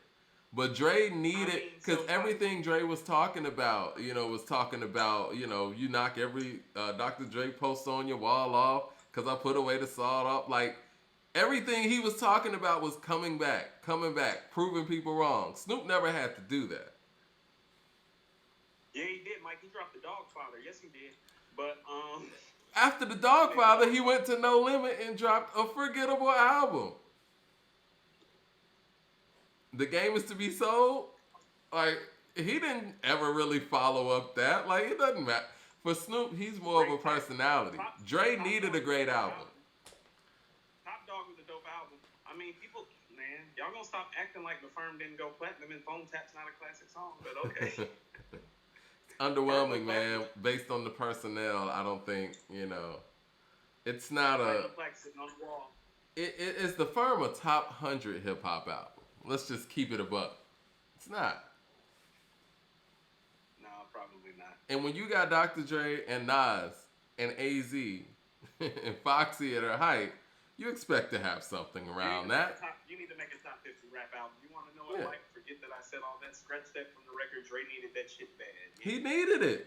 He needed it. And Bitch Please, I mean, Snoop was there for him, and Snoop was a big part of Dre coming back, and Bitch Please was the song that did that. So that's kind of why I can't really get into the Bitch Please part 2, because the other one is just so important.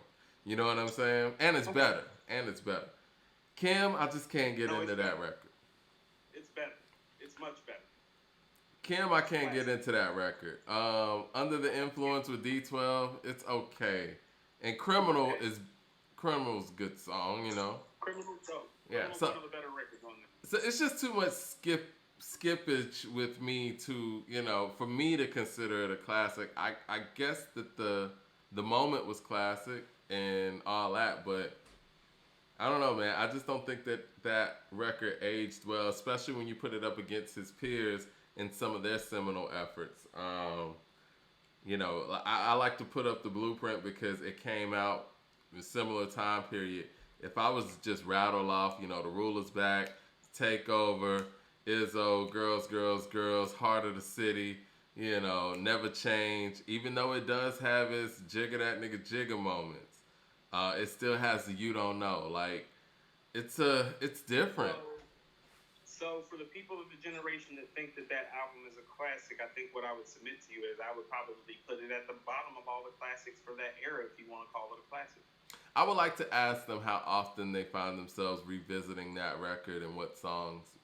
Or are we just speaking on nostalgia? You know what I'm saying? Because a lot of times we do that as music listeners, and we think about where we were when this came out and don't really go back and revisit and listen to the songs. And that's why I wanted to go back and listen to it. And I do that from time to time with certain albums too. And I mean, I came up on Outkast. I listened to some of ATLians. Here we go.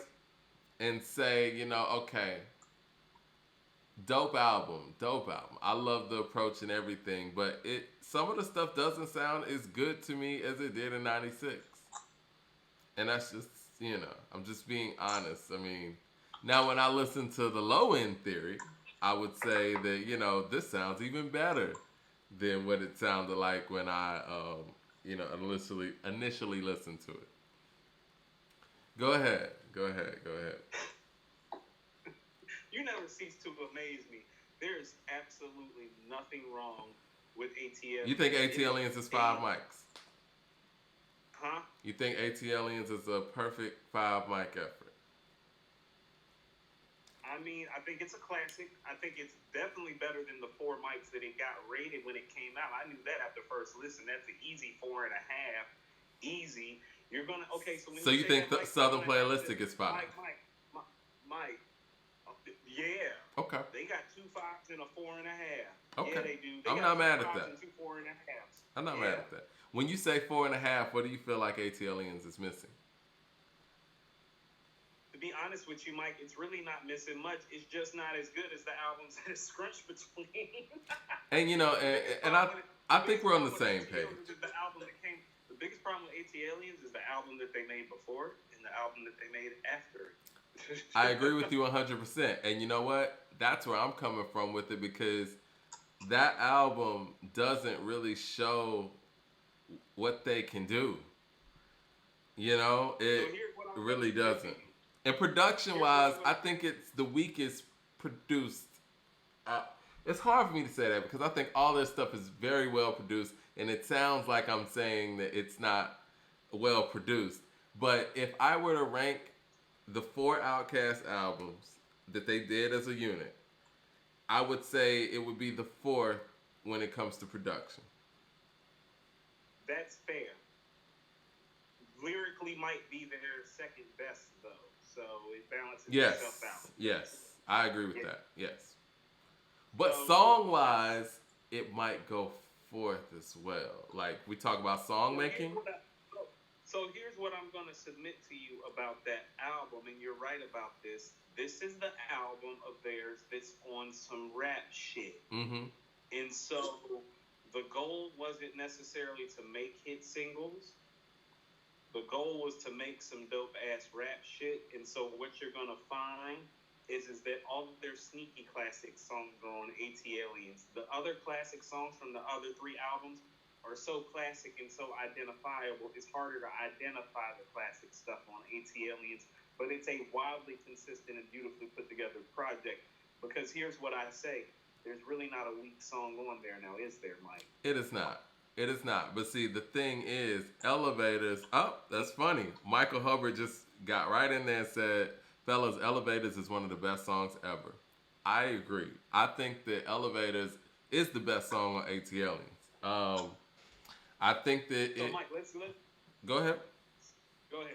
No, I was you just go gonna ahead. say, I think that it being the first single, it perfectly opened the door for people to get into that album. But that was one of the things that I think AT Aliens didn't do a great job of, is actually making records to put out. I never really liked the song AT Aliens, the Throw Your Hands in the Air. I wasn't a Now they spitting on that. I never was a big fan of the record. I'm not saying it's a bad record. It's kind of like Biggie's Hypnotized. Like, I'm not gonna say it's a bad record, but I never was a big fan of it. I don't think they did a great job of putting out singles on that album, and I only say that because Outkast has done an incredible job of putting out singles in their career, even on the first album. So I'm gonna bite back about some of that. Some of that happened is because artistically and creatively they changed so much in the span of a year, not even two.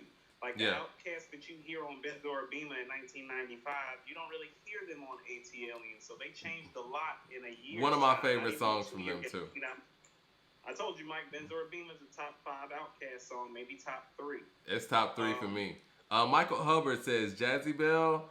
Well, they had to do a BS remix and threw Babyface on it for it to get on the radio. Now, I did love the original. I didn't like the one they put out, but that's is just a testament to the fact that they didn't put out songs well on that album. So, but here's what I was about to tell you is that I hated that they did that remix and they should have stuck to their guns and dropped the regular version. I agree. But here's what I want to submit to you is I think a lot of that was just promotion-wise. LaFace not knowing how to promote them. They was just some players on the last album. Now they talking this space age pimping shit. You know, it kind of threw them for a loop a little bit. So it was an album that was tough to promote. And that's where I think if it suffered from anything, that's what it suffered from. It suffered from improper promotion because people didn't know what to do with that material they just got from there. Like, wow, this is breathtaking. I don't know how we supposed to play this, but the goal was never to play it. Like, Mike, the goal of that album is the tracks like Over the Woods, Mainstream, Babylon, Extraterrestrial, Two Dope Boys in a Cadillac. They wasn't trying to make no singles. They was trying to show everybody, like, no, like, we can be on some rap shit and make a great album, too. Like, we don't gotta do all the fly. Like, we don't gotta sing Hootie Hoo. Listen, I agree with you. I think you put out. It was a concentrated effort. It was a concentrated effort to not do those things. That's one of the reasons why it's a classic. It's like they intentionally reversed their whole formula and still made a classic album. And you know what? You bring up a really good point, and it's very surprising that L.A. Reid put this album out. It almost feels like they had to compromise by doing that remix. And they probably, and we never know this, and I would love to ask artists this, because no one ever asks artists this. I truly believe that the song AT Aliens was probably one of the last songs that they recorded on that album. The label told them they needed a single. It sounds like one of those. Mike, you know it is from Big Boy's verse. Every day I sit while my nigga be in school thinking about the second album at the dungeon shooting pool. Yeah. You know it's one of them. It feels like that, and you know, and it's like. But Mike, here's something else I'm going to submit to you specifically about that record. Oh, Mike, I was living in Charlotte, but I spent the summer of '96 in Atlanta. AT Aliens played nonstop on the radio. It got burned. Every single day. It got burned. Mike, that summer. I could not cut on the radio without hearing Elevators, AT Aliens, Wheels of Steel, and Jazzy Bell. daily. Yeah, Wilson Daily. still got burned too. And you know, when I say that, what I said about the singles, again, I'm comparing this to Players Ball. I'm comparing this to Southern Playalistic. I'm comparing this to Get Up, Get Out. I'm comparing this to Rosa Parks. I'm comparing this to, you know what? I'm gonna keep it real. Akuma and I singles weren't big like that. When you keep, I mean, Rosa That Parks album, was a I big mean, song. Mike, you want to know what? Yeah. The albums that I have, 2 and 3 all time, are Aquemini and the Purple Tape. Neither one of those albums are single heavy, but Well, every the song is purple so tape, fucking breathtaking. the purple tape has ice cream on it and incarcerated Scarfaces. I hate to be the one to break it to you. I know you love Ice Cream. Ice Cream wasn't this massive single that you're thinking. It's a cult classic. I think outside of So Cream. Elevators. Oh yeah, no, Elevators is, and Yeah, same thing. I think that Skewed on the Barbie to some degree is, but maybe I'm partial to that because I love the record so much. Art of storytelling. But I think the second biggest song on Akumina is the song they didn't even shoot anything for, and that's Spodioti. That got play on the radio. That got a lot of play, and people copying it, and generations after. Oh, Mike. Yeah. I mean, Mike. Black bands are gonna be playing that song forever. Yeah. You know, I don't know why that wasn't put out in that way, but Stankonia took them to that next level. So here's what I'd say. So you know how we just condensed Wu-Tang forever? If AT-Aliens has any problem, the problem would be if you were to do Outkast greatest hits and put 15 to 17 songs on there, most of that greatest hits is going to get taken up in albums number 1, 3, and 4 because they made most of their all-time great classic songs on there. What did they put on their greatest hits? So this is what I'm saying. So you're gonna have like Players Ball, yeah, Southern Playlist, Get Up, Get Out, Hootie Hoo. That's 4 right there on Southern Playalistic. Go to Aquemini, Mike, Skewing on the Bar, Rosa Parks, The Art of Storytelling, Spodioli Dopalicious. That's 8 right there, Mike. Go to Stankonia where they had their biggest hits, Mike.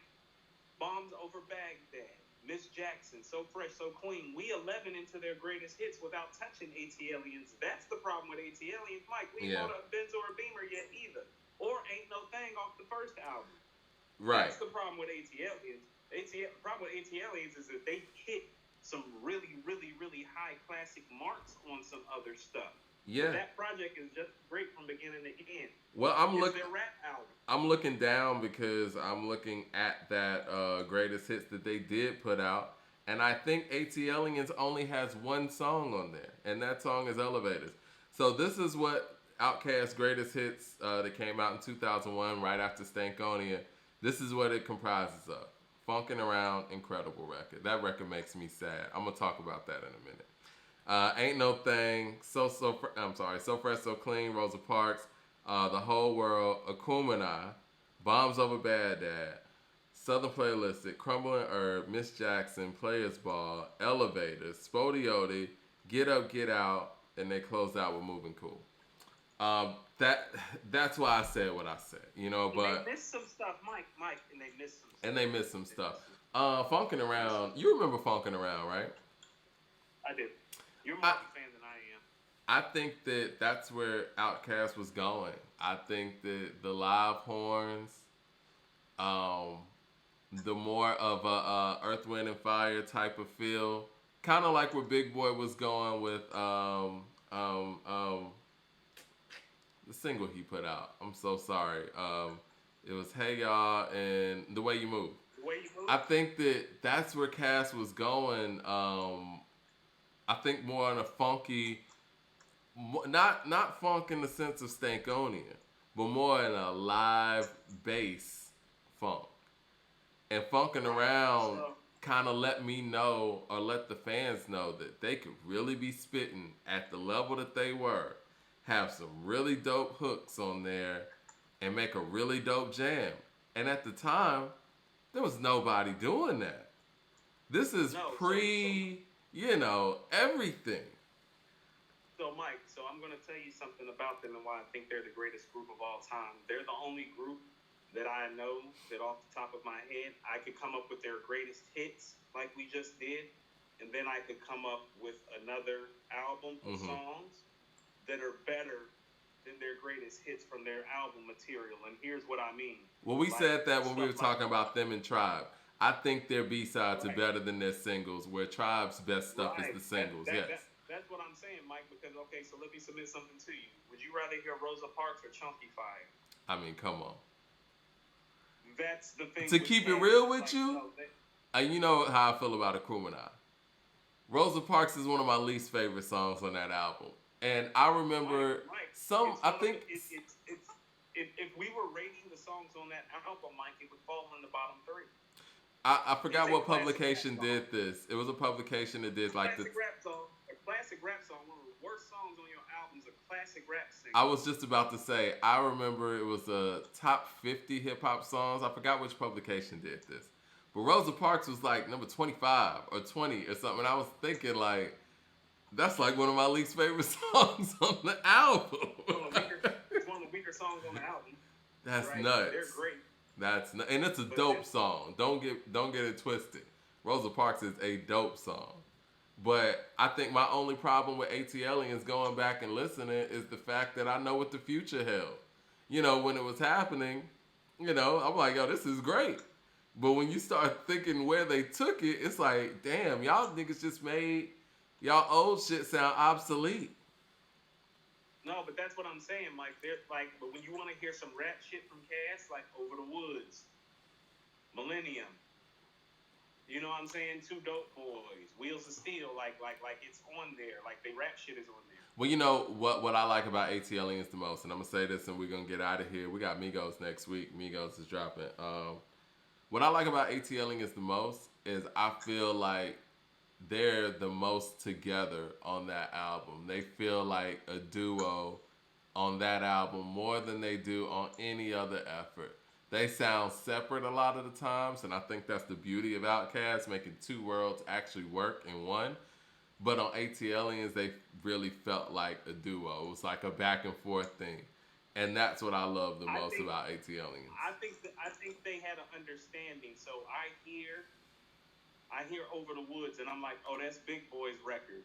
But Dre know how to slide in Big Boy's pocket now. And then you go to Babylon. I'm like, oh, that's Dre's record, but Big Boy know how to slide in now. That was the beautiful thing. I think that's what most great duos do. You know, when you come together like that, I think that, you know, when you have two talented people who come together like that, I think that, yeah, there's certain tracks that, you know, are coming from this person, it's coming from that person. I think Redman and Method Man did that when they started out and just combining forces. You would have some RZA tracks that were coming from Meth's camp, and you would have some Eric Sermon stuff that was coming from, you know, Red's camp, and they came together on it. So yeah. But you could tell, you know, listening to them enough. But to me, I feel like ATLians, I think that's the album that you could tell the least. Because obviously, Southern Playalistic was produced by Organized Noise, so that was more of their brainchild. That was them basically being Prince Paul to De La Soul or whatever. But with ATLians, like you said, you start hearing, okay, well, that was Big Boys and that was Dre's or whatever. And on Akumina, it just got very apparent. By themselves. They were handling the production too. So when you're talking about it being their least produced album, well, it was their first time really behind the boards, handling it for themselves. And you hear the mastery of it on Aquemini. That's what I'm saying. Like ATLians is kind of Aquemini's test run production-wise. Yeah. And they did a hell of a job too. Again, I don't want it to come across that I'm saying that the beats on ATLians are trash, because that's not what it is. Mike, I love those beats. I used to freestyle on all those beats, Mike. Over the Woods, Dope Boys. I remember my cousin used to turn up Extraterrestrial so loud in his whip that you couldn't even hear him rapping, and it would just be shaking. I was gonna say just be in the car rapping. That one. Yeah. That's one of those X Factor records. I feel like every classic album has that X Factor record that makes it different than the others. That's the one on that album, I think. Funky Ride is the one on the first one. And I would probably say Spody or Liberation is the one on Akumina. Those are tough to really compare to anything. Mike, this is a true story. My cousin, like my best friend, my big homie, when I got back to Charlotte that summer from Atlanta, I'm sitting in his car with him in Boulevard Homes on West Boulevard in Charlotte. And he's playing the record, Mike, and he just said the same things that you said. He said that in 96 listening to the record. He's like, this is the record on this album that makes this album classic and different from the rest. Well, yeah, well. And because here was the thing, because when he said that, I told him that Millennium was the record, and he's like, nah. He was like, you on the right part of the album. He's like, you got the wrong record. That shit and then he put it on, and that's when he turned it up and he let it blast. He's like, I know your wordy ass already done listen to all the words, nigga. So I'm just gonna let you feel this. And he just. I'm gonna go listen to that shit tonight, man. Because it's X-Files, like it's chilling. You know what I'm saying? It's out of this world. Yeah. Right? It's out of this world. And the hook, man. It's out of this world. And the hook, man. Shout out to Witch Doctor, man. Holiday is a fucking class. One of the best songs ever come out of Atlanta, by the way. Holiday was crazy. All right. No, well, I agree. Next week, shout out to the Atlanta Hawks too, since we're shouting out Atlanta, and and shout out to Trae Young closing out the New York Knicks. Atlanta winning over New York again, but we love you, New York. You are the birthplace of hip hop. We still love you. So Mike, just real quick, I just want to let everybody know that I've hated the Atlanta Hawks since they traded Dominique Wilkins in 1993 for punk-ass Danny Manning and a bag of chips. Worst trade ever. This is the worst trade ever in NBA history. This is the first piece of Hawks gear that I've bought since then. The curse is over. Shout out to Trey. The curse. Out to Trey Day. The curse is over. All right, man. I'm going to holler at you next week. Trae Young just went to